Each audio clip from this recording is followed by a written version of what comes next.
The night I discovered my girlfriend's secret started with a phone call that wasn't meant for me. It was almost midnight when her phone lit up on the kitchen counter. Maya had left it there while she showered, steam already creeping down the hallway from the bathroom. I wasn't the kind of guy who checked his partner's phone. I never had a reason to. But when the screen lit up again and again, vibrating against the marble like it was desperate to be heard, something in my chest tightened. Unknown number. I ignored it the first time. Then it rang again and again. By the fourth call, curiosity got the better of me. I picked it up, planning to just silence it. But before I could press anything, the call answered itself. I didn't even know that was possible. A man's voice came through the speaker, low and impatient. "Did you tell him yet?" My stomach dropped. I froze, staring at the phone like it might explode in my hand. "Because we're running out of time," the voice continued. "He deserves to know what you did." I hung up immediately.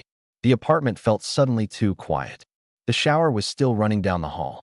Maya was humming softly to herself like nothing in the world was wrong. But something was very wrong. When she walked into the kitchen 10 minutes later, wrapped in a towel with her wet hair dripping onto her shoulders, I was sitting exactly where she left me. Her phone was on the table. My hands were shaking. "You okay?" she asked casually, opening the fridge. I stared at her. "Maya, who keeps calling you?" She paused, just for half a second, but it was enough. "I don't know," she said quickly. "Probably spam." Her answer came too fast, too smooth. And that's when the phone rang again. The same number. This time Maya's face lost all color. She lunged for the phone before I could touch it. "Hello?" she said, turning away from me. Silence stretched between her and whoever was on the other end. Then she whispered something I'll never forget. "I told you not to call me." My chest tightened. The man on the other end must have said something loud enough for the speaker to catch it, because I heard 3 words clearly. "You owe him." Maya hung up instantly. Her hand was trembling. "What was that?" I asked quietly. She didn't answer.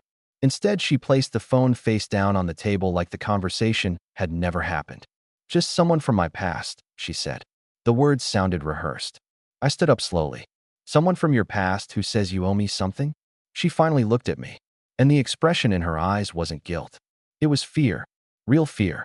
"Ryan," she said softly, "it's complicated. That sentence is a death sentence for trust." I felt the ground shifting under my feet. "We've been together 3 years," I said. "You live here. We talk about getting married. What could possibly be complicated?" She didn't answer. Instead, she started pacing the kitchen. "I was going to tell you," she said eventually. "When? Soon." I laughed. It came out harsher than I expected. "You were going to tell me soon, after some random guy starts calling in the middle of the night saying I deserve to know what you did." Her silence was louder than any confession. And suddenly, every memory of the last 3 years started replaying in my head. The nights she stayed late at work. The times she got quiet when certain topics came up. The way she avoided talking about the 2 years before we met. At the time, none of it felt strange.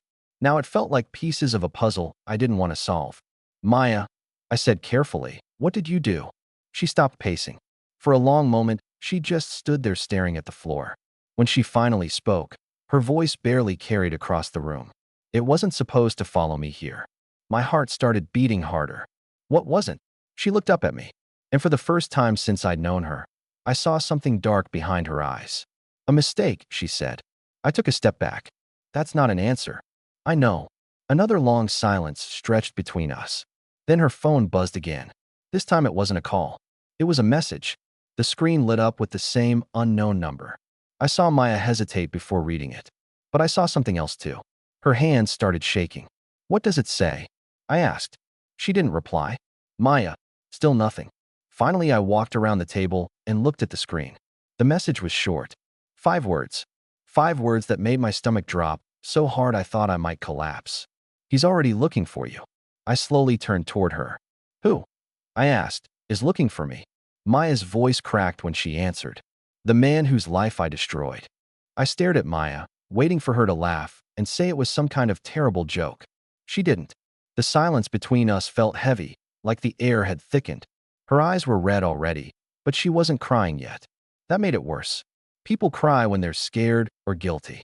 Maya looked like someone waiting for a storm she already knew was coming. "What does that even mean?" I asked. She swallowed hard. "It means I did something a long time ago. Something I tried to bury. My chest tightened. You tried to bury it, or you actually buried it? Ryan, please don't start like that. Then start talking. She pulled out a chair and sat down slowly, like her legs suddenly couldn't support her anymore. I stayed standing.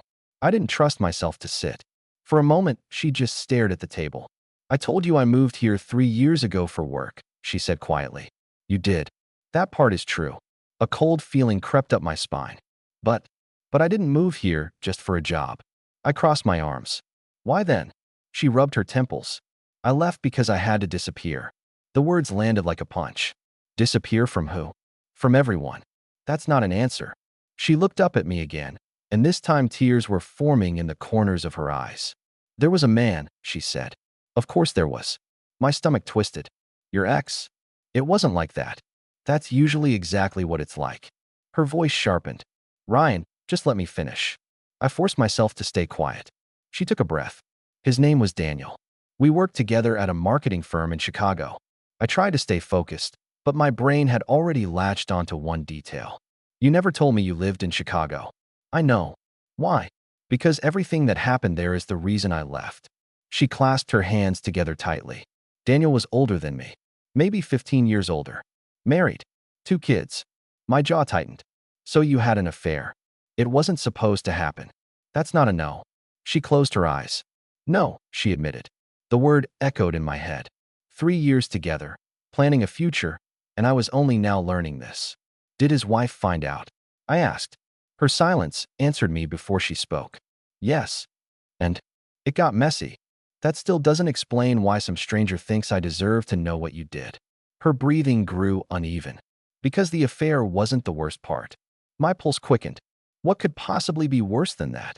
She hesitated again. Then she said something that made my skin crawl. Daniel became obsessed. I frowned. What do you mean? At first it was just intense. He wanted to see me all the time. He talked about leaving his wife. I told him not to. Did you mean it? Yes. I didn't know if I believed her. Eventually I ended things, she continued. I told him it had gone too far. And he didn't take it well. Not even close. She wiped her eyes with the back of her hand. He started showing up everywhere. My apartment. My gym. My office parking lot. That's stalking. Yes. Why didn't you go to the police? I tried. Her voice dropped. But Daniel had money. Connections. And he knew things about me I didn't want public. Like the affair. Exactly. The room felt smaller with every word. So what happened? I asked. She stared at the floor again. One night he showed up at my apartment drunk. Really drunk. My stomach tightened. He was yelling outside my door, saying if I wouldn't be with him, he'd make sure my life was ruined. And I tried to ignore him, but he kept banging on the door. She paused. Eventually I opened it. Why would you do that? Because the neighbors were starting to come out. I was terrified someone would call the police and everything would explode. So you let him in. She nodded slowly. That was the worst mistake of my life. My mind started racing. What happened inside the apartment? She didn't answer right away. Instead, she reached for her phone again, staring at the screen like it might reveal something new. I thought he just wanted to talk, she said. But he didn't. A chill ran through me. He was angry. Not normal angry. The kind where you realize the person in front of you isn't thinking anymore. Did he hurt you? Her silence stretched too long. Maya, he tried. My heart pounded harder. What do you mean tried? She looked up at me, and the fear in her eyes was back. The police report said it was self-defense. My brain stumbled over the words. Police report? Yes. I took a step closer. What did you do, Maya? Her lips trembled. I pushed him. That's it. No. How hard could you have pushed someone to make them look for you 3 years later? Her voice cracked. Hard enough that he hit his head. My chest tightened. On what? The kitchen counter. And she closed her eyes. And he didn't get up. The room went completely silent. I could hear my own heartbeat. You're telling me, I said slowly, that you might have killed someone? Her eyes filled with tears. No. The word came out shaky. He survived. Relief flooded through me for exactly half a second. Then she finished the sentence. But his life was destroyed. For a moment, I didn't say anything. My mind was trying to process what she had just told me, but the pieces didn't fit together. If the man survived, why was someone calling in the middle of the night saying he was looking for me? Destroyed how? I finally asked. Maya wiped her face with both hands. trying to steady herself.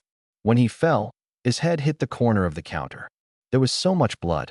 I thought I had killed him. My stomach twisted. So you called an ambulance? Yes. At least you did that. She nodded quickly. Of course I did. I stayed there while they took him to the hospital. The police came too, and they believed it was self-defense. They investigated everything, she said. Neighbors heard him yelling. They knew he'd been showing up drunk before. The messages he sent me helped too. So legally you were cleared. Mostly. That word again. Mostly. I repeated. They didn't charge me, she said quietly. But Daniel didn't wake up for 2 weeks. The room felt colder. And when he did, he wasn't the same. I leaned against the counter, bracing myself. What happened to him? Her voice dropped almost to a whisper. The doctors said the brain injury changed things. Changed how? He lost part of his memory. His personality shifted. His ability to work gone. A dull weight settled in my chest. He had a family, I said slowly. Yes. A wife. Kids. I know. And you walked away from all of it. The words sounded cruel, even to me, but they were already out. Her face crumpled. I didn't just walk away. Then explain. I stayed for months while the case was open, she said. I answered every question. I went to court hearings. His wife looked at me like I had murdered him. Can you blame her? No. She looked exhausted, like someone reliving something they had spent years trying to forget. The court ruled it self-defense, she continued. But that didn't fix anything for his family. He couldn't go back to work. They lost their house. Everything. And you moved. Yes. Why? Because his brother told me he'd never forgive me. My jaw tightened. The guy who called tonight. She nodded slowly. His name is Mark. So Mark blames you. He hates me. And now he's calling here. Her phone buzzed again. Both of us looked at it. Another message. Maya didn't move this time. Read it, I said. She hesitated. Read it, I repeated. Her fingers trembled as she unlocked the screen. I watched the color drain from her face again. What does it say? I asked. She handed me the phone without speaking. The message was short. Just one sentence. You thought you could hide forever. A cold feeling crawled up my spine. Is he threatening you? He's been trying to find me for years, she whispered. Why? Because he thinks I ruined his brother's life. And maybe he's right. She flinched. The truth hung in the air between us. Ryan, she said softly. I didn't mean for any of it to happen. But it did. Yes. And you never told me. I wanted to, she said. So many times. But you didn't. Because I was afraid. Afraid of what? That you'd look at me the way you are right now. I didn't respond. Because she was right. The woman I thought I knew suddenly felt like a stranger. 3 years of memories, and somehow this enormous piece of her life had never existed in any of them. What does he want? I asked. I don't know. You said he blamed you.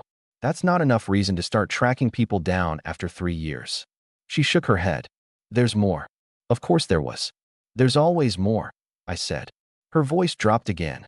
Daniel doesn't remember the night of the accident. I frowned. What? The brain injury erased parts of his memory, especially the weeks before the fall. So he doesn't remember the affair. Or the fight. My heart skipped. Then what does he remember? That he woke up in a hospital with permanent damage. And his brother told him it was my fault. A heavy silence followed. So in his mind, I said slowly, you just randomly attacked him. Yes. And Mark has been feeding that story to him for years. She nodded. And now they've found you. Her shoulders shook slightly. I thought moving here would be enough. I stared at the phone again. You thought changing cities would erase something like that? I hoped it would. The phone buzzed again. Another message. I picked it up this time before Maya could. The screen showed a photo. At first I didn't understand what I was looking at. Then I realized. It was me. A picture of me walking out of my office building. Taken recently. My chest tightened. Under the photo was a message. Now he knows where you live. I slowly lifted my eyes to Maya. You said he was looking for you, I said. Her voice barely came out. I thought he was. A heavy realization settled over me. But he's not, I said. She shook her head weakly. No. My grip on the phone tightened. He's looking for both of us. The words felt unreal as soon as I said them. He's looking for both of us. Maya stared at the photo in my hands like it had personally betrayed her. That's not possible, she whispered. It's very possible, I replied. This picture wasn't taken years ago. It's recent. She shook her head. I've never told him about you. I swear. Then how does he know where I work? Silence. That silence was different from the earlier ones. This one wasn't about guilt. It was about realization. Her eyes slowly lifted to mine. Did you ever post about me? She asked. No. Pictures of us? No. She exhaled shakily. Then someone else did. The room seemed to tilt slightly. I walked to the window and looked down at the street. Nothing unusual. Cars passing. People walking dogs. Normal life continuing as if nothing dangerous was unfolding inside my apartment. Mark, I said. She swallowed. He's been searching for me for years, she said. If he found my name change records, past addresses, he could trace connections. Name change. She froze. I turned around slowly. You changed your name? Not legally, she said quickly. I shortened it. After everything happened, I wanted distance. I used my middle name professionally. So the old version of you still exists in records. Yes. And you didn't think that would matter? I didn't think anyone would keep looking. Her voice cracked at the end. Another message appeared on her phone. This time it wasn't just text. It was an address. My address. My heart stopped for a second. He knows exactly where we are, I said quietly. Maya covered her mouth. No, she whispered. No, no, no. He just sent my home address. Her knees seemed to weaken, and she sat down heavily in the chair. For a long moment, neither of us spoke. The reality settled in slowly, like water filling a room. Someone who believed she had destroyed his brother's life now knew where she lived. Where I lived. What do we do? I asked. She looked up at me with helpless eyes. I don't know. That was the first time she had said those words tonight. And for some reason, hearing them scared me more than anything else. My instincts were screaming at me to leave, to call the police, to get out of the apartment immediately. But I couldn't move yet. I needed to understand everything. Tell me the rest, I said. She hesitated. There's nothing else. There is. Her eyes flickered. I stepped closer. If he's been searching for you for years, why now? Why tonight? What changed? She looked away. Then, barely audible, she said, because of the engagement. I blinked. What engagement? She reached into her bag with shaking hands and pulled out a small velvet box. My stomach dropped. I hadn't seen that before. She placed it on the table but didn't open it. I was going to propose, she said quietly. Next week. My mind struggled to catch up. You were going to propose to me? Yes. And you didn't think this was important enough to tell me before making that decision? Her eyes filled again. I was afraid you'd leave if you knew. The honesty in her voice made my anger collide with something else. Pain. You thought I'd leave? I said slowly. So you kept it secret and hoped it would never surface. Yes. And now it has. The phone buzzed again. This time it was a video call request. From Mark. The screen showed his name clearly. Maya's breathing grew uneven. Don't answer it, she said quickly. I stared at the screen. What if this is the moment we need? She shook her head violently. He's unpredictable. So is someone who thinks they've been wronged for 3 years. Another vibration. Another message. This one was longer. I read it silently. Then I felt something shift inside me. He says, I began slowly, that he doesn't want revenge. Maya looked up sharply. What? He says he wants the truth. Her face went pale. That's impossible. He says Daniel deserves to know what really happened that night. She stared at me like the world had just collapsed. He already knows, she said. That's the version they told him. Maybe not. What do you mean? He doesn't remember the fight. He only remembers waking up injured. Maybe no one ever told him exactly how it escalated. She shook her head. No. Mark would have filled in the blanks. Or maybe Mark believes his own version. The idea hung in the air. What if, I continued carefully, Daniel doesn't know everything? Maya's hands trembled. If he finds out I was trying to end it, that I pushed him because I was terrified, that could change things. She looked at me. For the first time tonight, there was something other than fear in her eyes. Hope. But why involve you? She asked. I thought about the photo, about the address, about the message. Then I realized something unsettling. He doesn't just want you, I said slowly. What do you mean? He wants leverage. Her face tightened. He thinks if he threatens me, you'll talk. She went silent. And suddenly the pieces aligned in a way that made my stomach churn. Mark wasn't just hunting her. He was trying to force a confrontation. A reckoning. I think, I said carefully, they've been looking for closure. And they think you're the key. Her voice was barely a whisper. What if they come here? As if on cue, a loud knock echoed through the apartment door. Both of us froze. The knock came again, stronger this time. Maya's eyes locked onto mine. Neither of us moved. The phone lay on the table between us, screen glowing with the unanswered video call. Another knock. This one deliberate, patient, like whoever was outside knew we were home. The knocking didn't stop. It became steady, controlled, not frantic, not random. Someone knew we were inside. Maya stood up, so quickly her chair scraped the floor. "Don't open it," she whispered. I moved closer to the door, but didn't touch the handle. Who would know this address besides him? I asked quietly. Her eyes widened.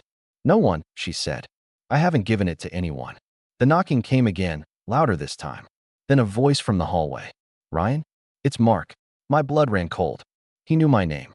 Maya grabbed my arm. "Don't respond," she mouthed. But my mind was racing. If Mark was outside, that meant this wasn't random harassment.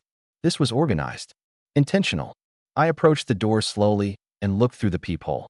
A man stood in the hallway, mid-30s, dark jacket, hands visible, not hiding anything. Calm posture. He didn't look like a criminal. He looked exhausted and determined. I stepped back from the door. "It's him," I said. Maya's breathing grew shallow. "What does he want?" I didn't answer immediately, because I was thinking. If he wanted revenge, he wouldn't knock.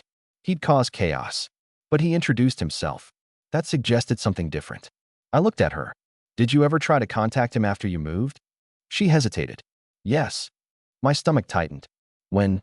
"6 months after I left." "Why?" "Because Daniel sent me a message through his wife." That caught me off guard. What did it say? That he remembered pieces. That he didn't blame me. I stared at her. And Mark told me to stop reaching out. Why? Because he believed I was manipulating them. Another knock interrupted her. This one softer. "Ryan." Mark's voice called again. "I'm not here to hurt anyone." Maya shook her head rapidly. "He's lying," she whispered. I wasn't sure. The tone didn't match a threat. It matched something else. Regret. I unlocked the door, but kept the chain on. Mark stepped back slightly when it opened just enough to see him. "Good," he said calmly. "You're home. How did you find me?" I asked. He didn't hesitate. "You're building management. Public records." It wasn't hard. Maya appeared behind me, pale as paper. Mark's eyes shifted to her. For a long moment, no one spoke. Then he said her name. Not angrily, not accusingly, just tired. "Maya." She flinched. "I didn't come here to fight," he continued. "I came because something changed." My pulse quickened. "What changed?" I asked. He looked at me directly. Daniel remembered more. The hallway felt like it shrank. "He what?" Maya whispered. "Therapy helped. His memory isn't perfect, but enough came back." My mind raced. "And?" I asked. "And he remembers arguing. He remembers drinking. He remembers pushing too far." Mark's jaw tightened. "He remembers cornering you." Maya's knees almost gave out. "He told you that?" she asked. "Yes." Silence settled again. Mark's voice softened. "He also remembers you telling him to leave. Multiple times." My chest loosened slightly. "So why the address?" I asked. Mark glanced down the hallway before answering. "Because Daniel wants to speak to you." Maya shook her head. "No. He doesn't want revenge," Mark said firmly. "He wants to understand." "That's not possible," she replied. "It is," he insisted. "He's not the same man he was. Neither are we." The words hung in the air. "Why involve me?" I asked. Mark met my eyes. "Because he knows you're important to her." Maya froze. "He saw photos," Mark continued. "Public ones. He figured out she moved on. And he wanted to make sure you weren't being kept in the dark." My heart slowed slightly. "So this isn't a threat," I said. "No." "Then what is it?"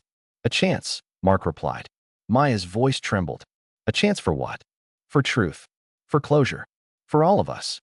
I glanced at her. She looked terrified. Not because of danger. Because of exposure. "Ryan," she whispered, "you don't have to be involved." Mark shook his head gently. "He should be involved.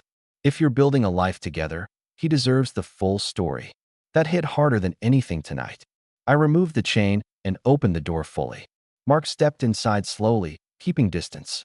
"I'm not here to pressure anyone," he said. "But Daniel is in town. He's staying with me." Maya inhaled sharply. "He's here." "Yes." My heart pounded again, but differently now. Not fear. Anticipation. "Does he know about me?" I asked. Mark nodded. "He knows she has a partner. He insisted on meeting you both." Maya looked at me helplessly. This wasn't the chaotic confrontation I expected. It was controlled, intentional, adult, but still dangerous in a different way. Why now? I asked. Mark's expression shifted. Because Daniel said something I didn't expect. What? He said he doesn't want to live the rest of his life hating someone without knowing the full truth. The hallway was silent. Maya stared at the floor. Mark continued. He wants to tell his version. And hear hers. Without lawyers. Without police. Without assumptions. I felt something unexpected inside me. Respect. This could still go wrong, I said. Yes, Mark agreed. It could. Maya finally spoke. And if I refuse? Mark looked at her calmly. Then we walk away. No threats. No harassment. That's it. Her eyes filled again. For years, she had been running. Now the past had caught up. But not with violence. With conversation. She looked at me. What do you think? She asked. It was the first time she asked me to decide something that didn't involve just us. I thought about the engagement ring in the box. About the secrets. About the fear. Then I looked at Mark. And realized something important. If Daniel truly remembered more now, this meeting might finally end the story instead of restarting it. I think, I said slowly. We hear them out. Maya's breath trembled. But she nodded. We agreed to meet Daniel the next evening. Mark suggested a quiet public place, somewhere neutral. A small cafe across town, not too crowded, not too empty. Maya barely slept that night. Neither did I. For the first time since the call started, there was no new message. No threats. Just silence. And somehow that silence felt heavier than everything before it. On the drive to the cafe, Maya kept her hands folded tightly in her lap. I should have told you, she said for the 10th time. I know, I replied. That was all I could manage. I wasn't ready to pretend everything was fine, but I also wasn't interested in punishing her for being afraid. Fear had driven her decisions. That much was clear. When we arrived, Mark was already there, sitting at a corner table. And beside him sat a man I recognized instantly from the photo Maya had once shown me years ago. Daniel. He looked thinner than in the old picture. There was a faint scar near his temple. His posture was steady, but his hands rested on the table as if grounding himself. When he saw Maya, his expression shifted. Not anger, not hatred, confusion. Mark stood up first. Thank you for coming. Maya nodded, unable to speak. I introduced myself. Daniel's eyes moved to me, assessing, but not hostile. Ryan, he said quietly. I'm not here to cause problems. His voice was different from what I imagined. Slower. Measured. We sat down. For a few seconds, no one spoke.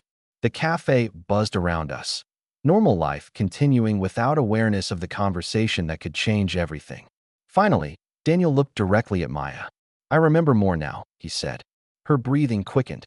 What do you remember? She asked. I remember that night clearly. The argument. The drinking. I remember you telling me to leave. His jaw tightened slightly. I remember grabbing your wrist. Maya closed her eyes. I shouldn't have done that, he continued. I was angry. I thought you were leaving because of guilt. I wasn't thinking straight. The table felt smaller. I don't remember falling, he added. But the doctors showed me the scans. The injury explains the gaps. He paused. And I've spent years believing I was attacked without reason. His gaze softened. But that's not what happened. Maya's eyes filled with tears. I tried to end it, she said quietly. I told you repeatedly it was over. I know that now, he replied. The honesty in his voice surprised me. Mark leaned forward slightly. Daniel wanted to hear it from her directly. Daniel nodded. I needed to understand why everything collapsed the way it did. He looked at me then. And I needed to know you weren't being kept in the dark. That comment settled heavily in my chest. Maya glanced at me nervously, but I focused on Daniel. So why the calls? I asked. Daniel exhaled. I didn't authorize that. Mark interjected. I was trying to find her for years. When we finally located her current address, I panicked. I thought she might run again. Daniel shook his head. I didn't want threats. I wanted conversation. Mark was trying to protect me, but he went too far. Maya's voice trembled. So the message about destroying his life? That was me, Daniel admitted. Not as blame, as truth. My life changed because of that night. But not because you attacked me maliciously. His eyes held her steadily. It changed because I made choices that led us there. The silence that followed felt different. Not tense. Reflective. Mark looked between us. I think the misunderstanding grew bigger than the original event, he said. Everyone reacted from pain. Daniel nodded. I don't blame you anymore. he said to Maya. I blamed you because it was easier than admitting my own responsibility. The words seemed to lift something invisible from the air. Maya finally looked at him without fear. I never wanted you to lose your job, she said softly. I know. I never wanted your family to suffer. I know that too. Her tears fell freely now, but they weren't from terror. They were from release. Daniel turned to me. You deserve to know the full story, he said. She didn't hide this because she was trying to deceive you. She hid it because she was ashamed. I looked at Maya. She didn't interrupt, didn't defend herself. She just waited. And for the first time, I understood the weight she had carried alone for years. I'm not angry about the past anymore, Daniel continued. I just didn't want it to define the future. He stood up slowly. I don't want revenge. I don't want money. I want closure. Mark stood beside him. And we're done searching, he added. No more messages. No more contact unless it's agreed on. Maya nodded weakly. Daniel extended his hand toward me. For what it's worth, he said, I'm glad you're here. It means she rebuilt something healthy. I hesitated only a second before shaking it. The tension that had controlled my life for days started to dissolve. As we left the cafe later, there were no threats following us.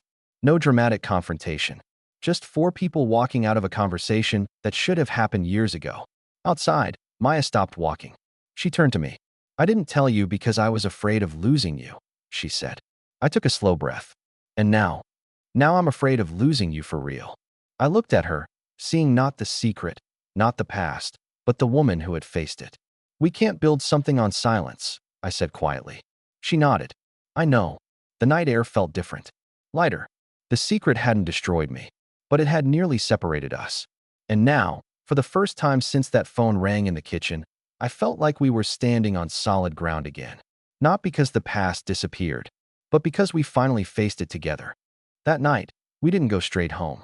Maya asked if we could walk for a while, just to feel something normal again.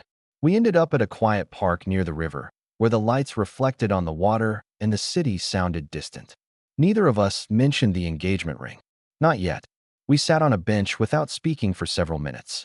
The weight that had lived in our apartment for days wasn't gone, but it felt contained now, like a storm that had finally moved far enough away to stop shaking the windows. I kept thinking, Maya said eventually, staring at the water, that if you knew the truth, you'd see me differently. I do see you differently, I replied honestly. She tensed slightly. But not in the way you think, I added. I see someone who made a mistake. A serious one. And then spent years trying to survive it alone. Her eyes glistened in the dim light. I was afraid you'd think I was dangerous. I thought that for about 10 minutes, I admitted. When you first told me. She nodded, accepting that truth without argument. But then I saw how scared you were. I continued. Not of being exposed.